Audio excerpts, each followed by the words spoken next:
Welcome to episode 4 of Fresh Chats with Steph. I'm so glad you're tuned in, and if you're not, that you're going to get tuned in as we go along. So I'd like to start out by having a little chance for our guests to introduce themselves before we get started with the conversation for tonight. So let's start with the lady on my left. Hello, everyone. My name is Knikole Taylor, and I am a blended learning specialist with Lancaster ISD. In this role, I am privileged to work with teachers and students from pre-K through 6th grade to help them with all things digital teaching and learning. Awesome. All things. And she's pretty dope. Thank you. The gentleman to my right. How's it going? My name is Samad Abdurazak. I'm a middle school assistant principal. This is my 9th or 10th year in the game, something like that. It all runs together. So awesome. Okay. And I'm Stephanie Boyce. I'm your host for Fresh Chats, founder and CEO of the Fresh Classroom, where we give teachers and educators a platform to discuss issues that are important for us and the success of our students. So if you're tuned in tonight, we're talking about school and community connections. So we're looking at this very important issue related to how do we get students in schools more involved in the communities around us. It's very important for us, but it's also important according to the data. So we always like to start there with some information. So Epstein in 1995 argued that to successfully meet the goal of improving education for all children, there must be considerably more involvement from parents, the community, and other stakeholders working together to promote the success of all students. So that's to say that students are more successful or at higher levels when home, school, and community work together to support students through learning and development. And so that's kind of the basis of the conversation tonight. We want to have a conversation from an educator's perspective about what does that look like?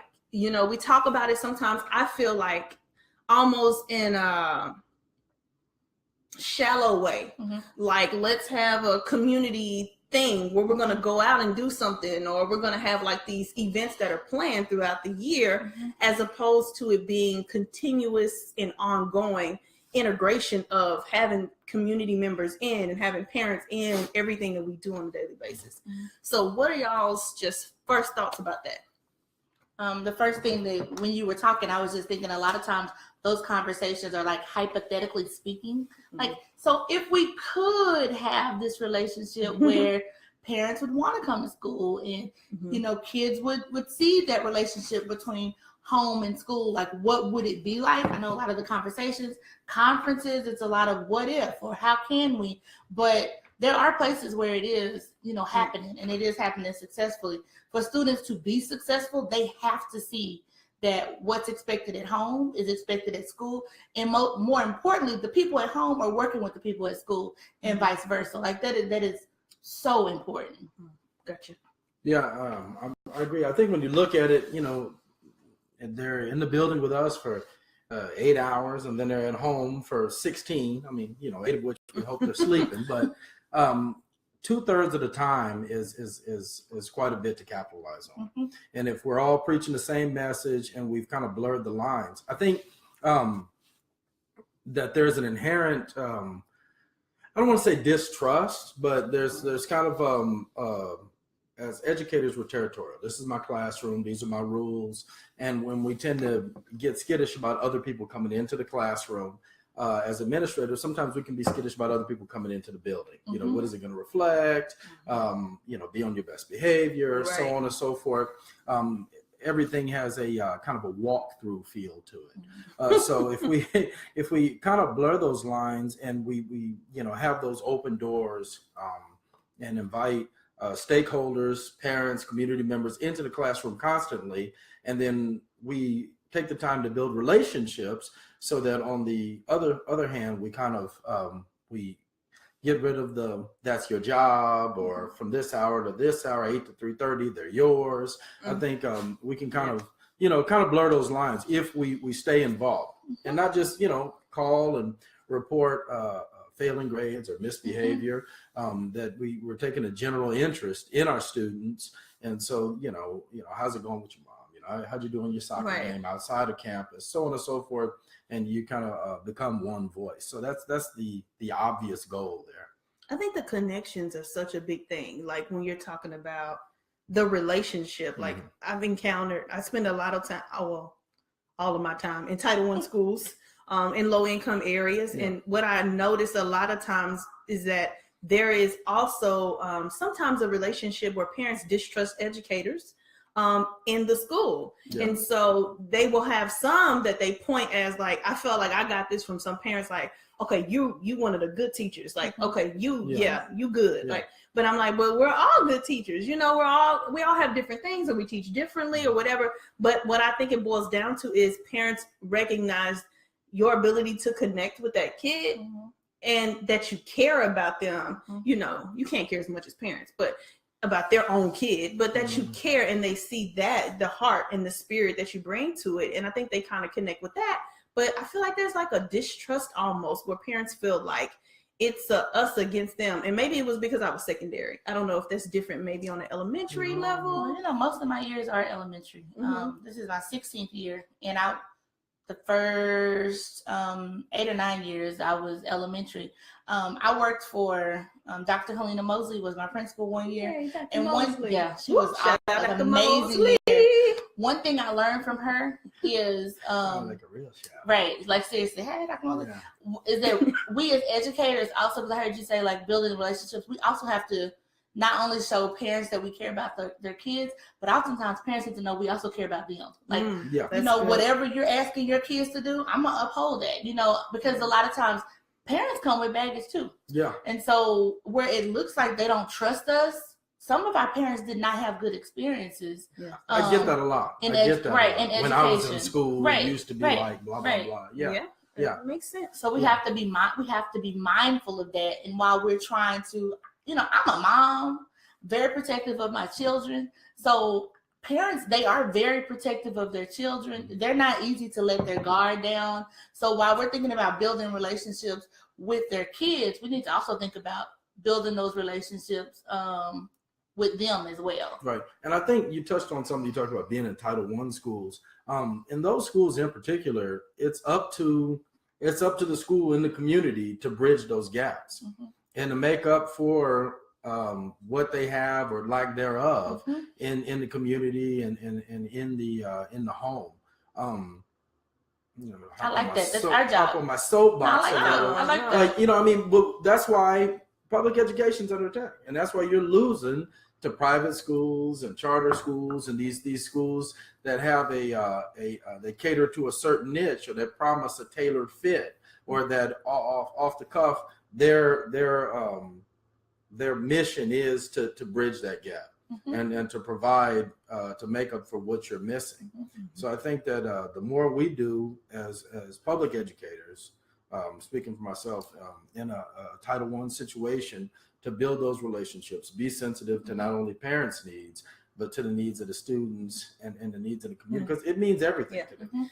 I think there's a false narrative sometimes that's kind of perpetuated about the parents in the communities. Yes. When you're in a school that's Title I or it's low income, there's these ideas that, okay, we're going to get these kids from these broken homes with these people that can't afford this or that, and we got to clean them up, and we're going to show them the way. But a lot of times you have parents that are really fighting, putting their best efforts into what they have to offer. So my thing is, I always say, we cannot have a conversation about uplifting communities, about uplifting schools, without talking about uplifting communities. Yeah. Because these kiddos, I heard somebody say recently, what's his name? He does hip hop ed. Dr. Chris, I think it's Edmond. Yes. That's I'm sorry if it's wrong. But he posted recently and said something along the lines of, we have to stop making our students think success means we're preparing them to leave our communities. We're preparing them to go off and get away from here, as opposed to we're preparing them to improve and uplift their communities. Build that community. Yeah. So my thing is, what does that look like? So I'm going to give you an example. So I think as administrators, a lot of times administrators do things that just people don't even know about. They don't even hear about it. When I was a principal, I had a parent come in my office, and I'm having conversations about issues that the kid is having. And then I quickly come to realize that this parent is having an issue that is being reflected in what we're seeing with the kiddo. And so I don't know. It had to be God just spoke to me. And I just asked her, like, well, what's going on with you? Because a lot of times we don't ask parents that because we feel like we're here about the kids. Mm-hmm. And she broke down and she started talking to me about a job situation, how they may have to move and leave our school. And I'm like, oh, no. So anyway, long story short, because it was a long story, we ended up being able to connect her just based on people that we knew to someone who was hiring in her field. And give her a makeover by just hitting up a beautician and a makeup artist and saying, hey, I got a parent that really would like to do a makeover. I would like to bless her with this. They agreed because they love to do community service. And then we were able to get her a makeover and then go for a job interview the same day as the makeover and got a new job and blessed her life. So it's just like sometimes I think it's just a matter of feeling like we're not obligated to communities. Mm-hmm. So our first priority is to the kids. I don't know. I don't feel like in this work, mm-hmm. you know, my community that I work in, I really feel like I'm called to be in Lancaster ISD. Like I love that community. I've fallen in love with the people in that school district and in that community. I don't know how you can do the work and it just remains in the building. Like I don't know how you don't go to the children's churches. I don't know how you don't go to the ball games. I don't know how you don't go and sit on the couch or have dinner with them. How do you do a good job in the classroom really if you really don't know? You don't there's know. A lot of people commuting, especially when you talk about low income areas, driving to the area to do the work and then leaving the area. And I've been one of those people too. Where I'm like, I'm not gonna live over there. And I'm from where she's at teaching. I'm from Lancaster, and I love the people and I love the city. And I went there and I gave them 5 years of my life, and I may go back one day. You know, come on. You can come too. It's a good place to be. Come on. Yeah. He used to be in DeSoto. He was down the street. You know, come on. So it's just a really awesome place. But I think I heard a teacher say one time, and I've said this before, like these kids don't care about anything, and And I'm sitting there like, what? Like you haven't taken time to get to know what they care about. So anyway, that's my soapbox. Go ahead. You had something you were about to say, I think I forgot. Okay, because I talked too much. I'm sorry. So what does community support look like is what I don't know. So like from your experience, you have all these years in education. I kind of gave you an example of something for me. But we also were very intentional in the past about connecting kids in the community. And so when I talk about like looking at what unit you're going into as a teacher, for me, I would start to ask my teachers as a principal, okay, what unit are you coming in on in this 6 weeks? Okay, what are the real world connections to that unit? Okay, now where could we take the kids to where they could see that actually come to life? Mm-hmm. And so for me, that was a way to connect kids to the community. But I want to hear from y'all. Like, what does it look like? We say we need to be involved, we need to support, blah, blah. Like, what does it look like in your experience? Well, in Lancaster, we're big on STEM. Our kids complete PBLs, and so we do something similar to that. So when it comes to engineering, you know, we believe our kids should be able to critically think, they should be able to problem solve. So we do try to make those connections within the community because I do feel like you look at a 6th grader, sometimes even a 10th grader, and you're talking about life beyond school. That doesn't register for them, that what they're doing in the classroom, that it's, you know, applicable in the real world. So we try to make connections with businesses, with professionals. And if the kids are working on, like I know when I worked at the 6th grade center, they had a PBL where they had to design a skate park. Right. Pretty cool PBL. They had to design a skate park for the city of Lancaster. They had to try to convince the city council that we needed this skate park. They had to build a model out of clay. And then at the end, people from the city actually came and they were able to pitch their ideas. So things like that, kind of like what you were saying, whatever you're teaching, just think, okay, what's around us? Like what's right outside our door where we can pull people in? And I think sometimes we're reluctant as educators, time, especially teachers, like teachers have so much to do, but like academic coaches, assistant principals, that's where we can come in and help. When you reach out into the community, I mean, they are like, they want itching to get into that building. They want to come. So just simple things like that, just marrying what's outside your school door to your classroom teachers. Yeah, cool. You know, I think like you said, looking outside of your doors, looking outside of the teaks, and making it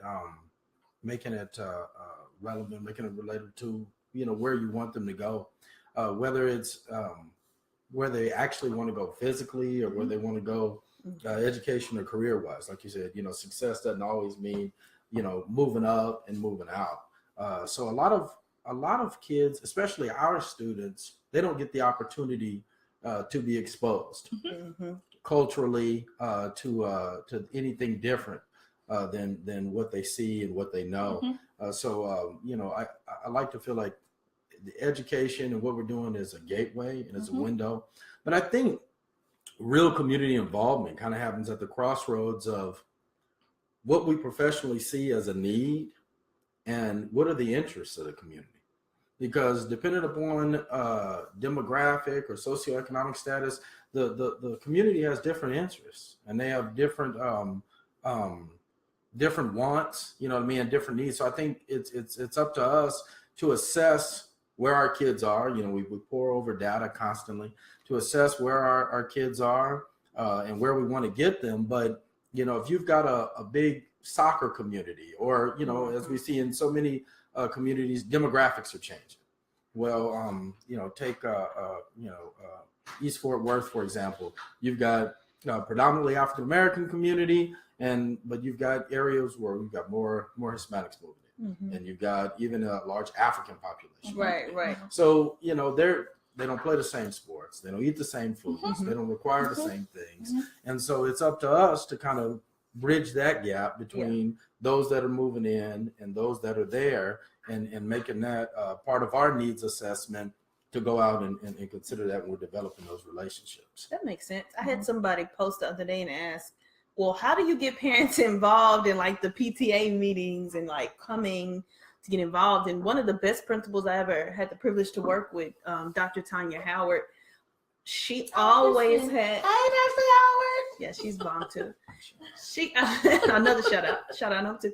She always, I had to be an intern under her, and she always made sure that some group of kids were performing the night of the PTA meeting, so parents had to come.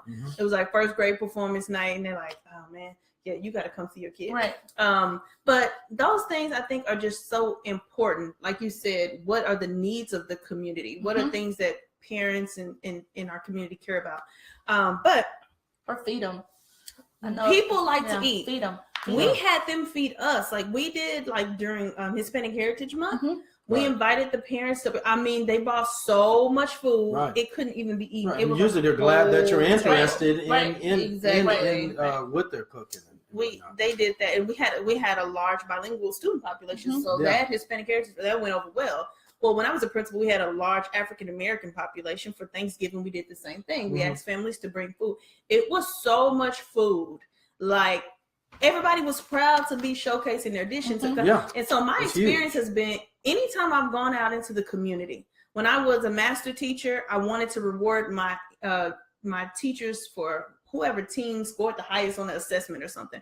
I just went out with a letter like, hey, this is who I am. This is where I'm from. I love to get support, and this is what I'm trying to do.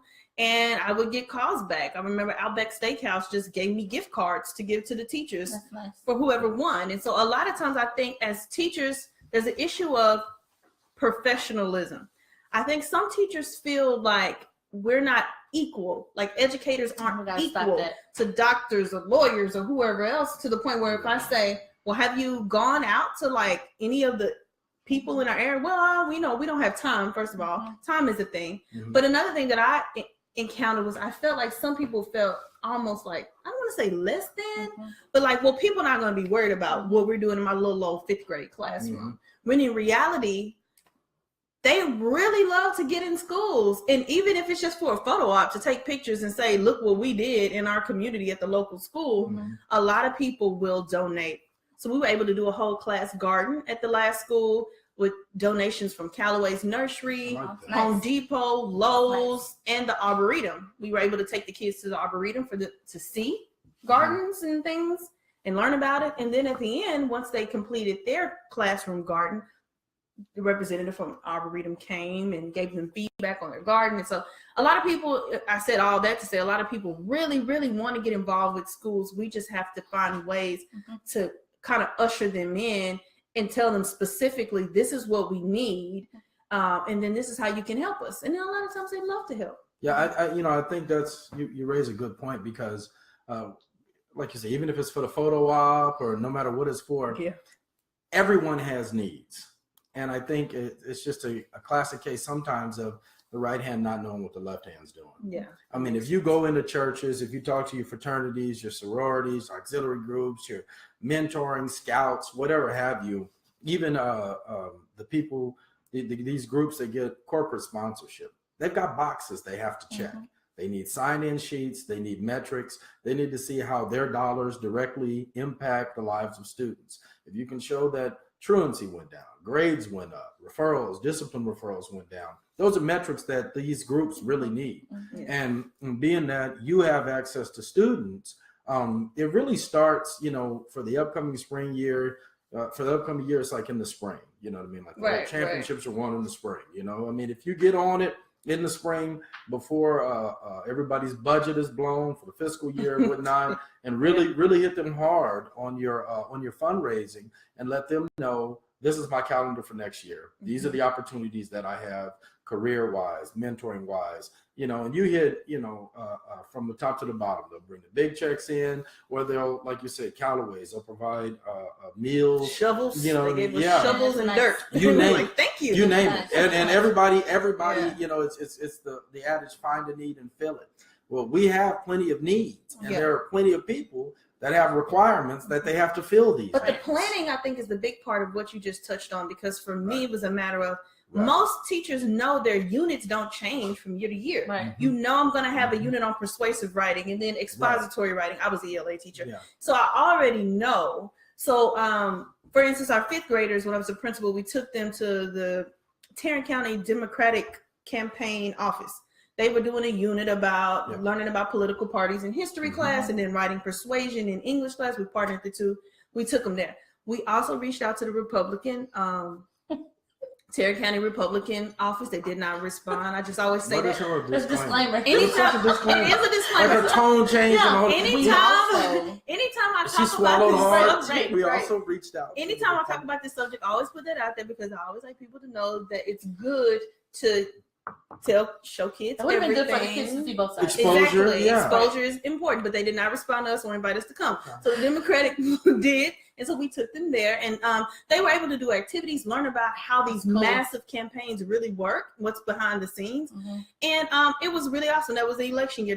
But we started in advance, so we already knew, okay, this is what we're coming up on. And then what are we going to need? Because if you try to wait till the week before a lesson, you're not going to ever do it. Right. So I always tell teachers, plan.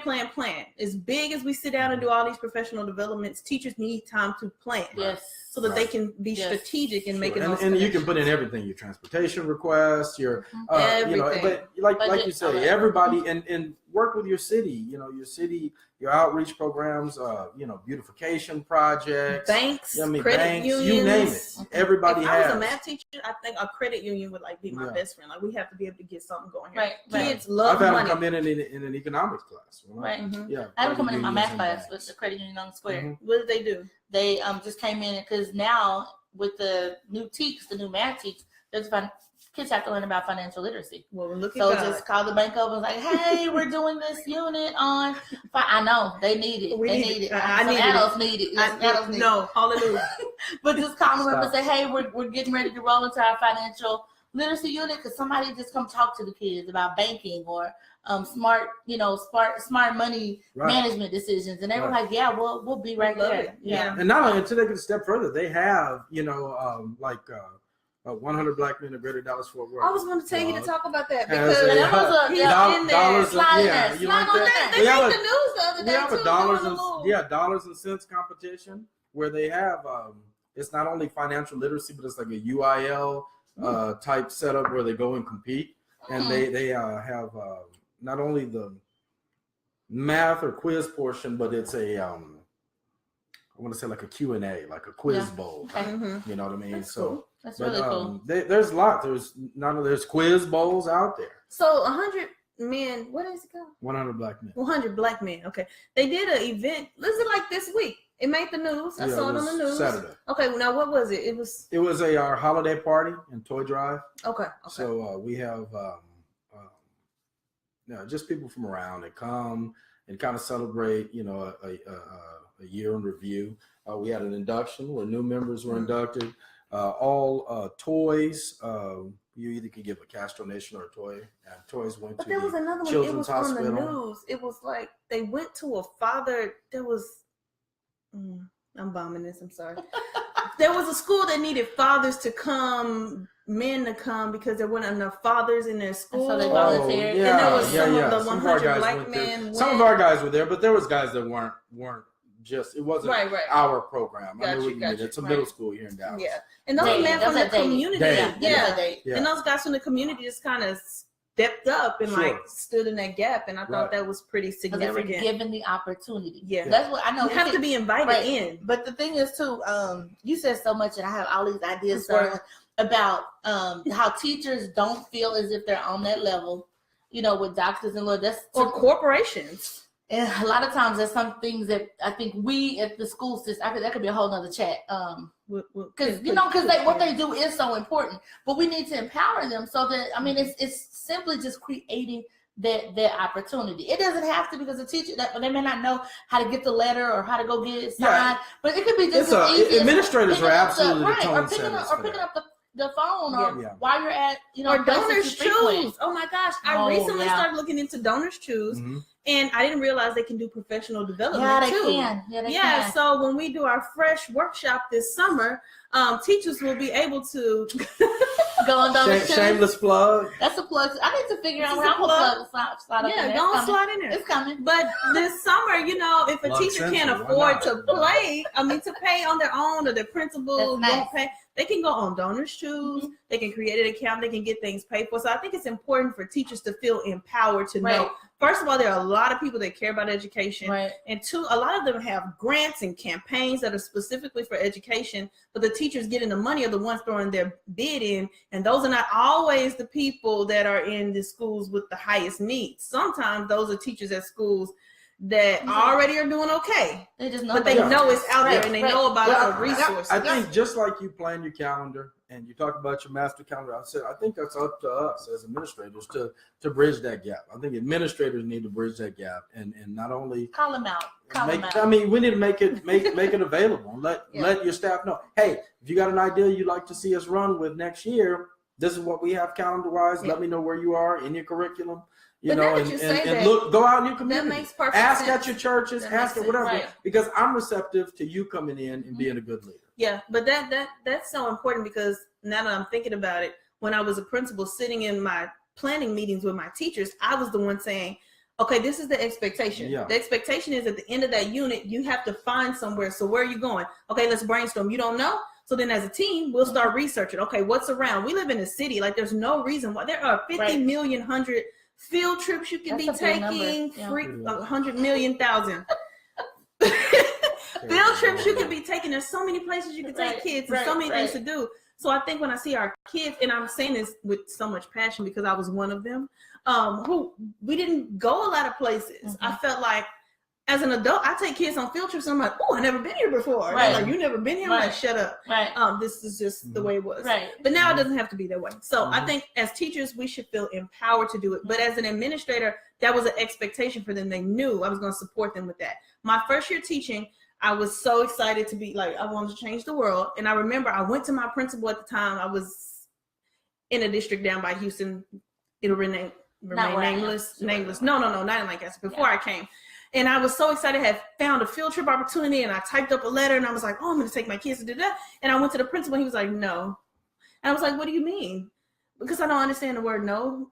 Really? Like, really, I always try to assess, like, what does that mean? Like, no, like, why? You have to tell me why. I'm Like, like, no, no. not now. Like, no, because why? Like, because kids were going to have to pay. And it was like $10. So he was like, no. And I was like, okay, well, how about whatever kids can't pay, I'll pay their part. He was like, no, anytime where it's going to be money attached, like, they're not going to be able to go. So for me, I'm about turning the no's into yeses. So at the school I was principal, we did a lot of field trips, but we also did fundraisers. So my PTA parents, we went to Raising Cane's to eat. We went to Spring Creek night.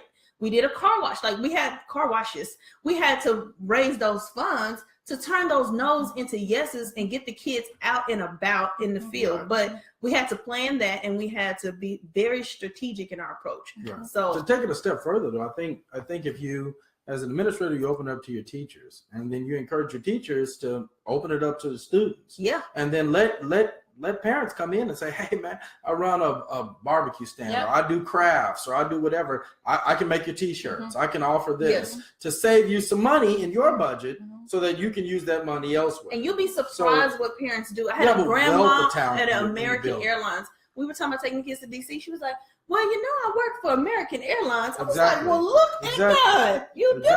But we would have never known if we wouldn't have had those conversations with them. You've got to open that door. And I think that starts at the end of the year before, and then it's continued at the beginning of the year, because we know how it goes. If you make it to Thanksgiving break, we're not putting that new on the calendar. Right. No. But the units, I'm gonna keep coming back and saying the units don't change. So if you plan something and it took a lot of time one year, the next year is already there. Like you could rock it out. It's already there. We started doing etiquette lessons at Papados when I was over the girls' mentorship group.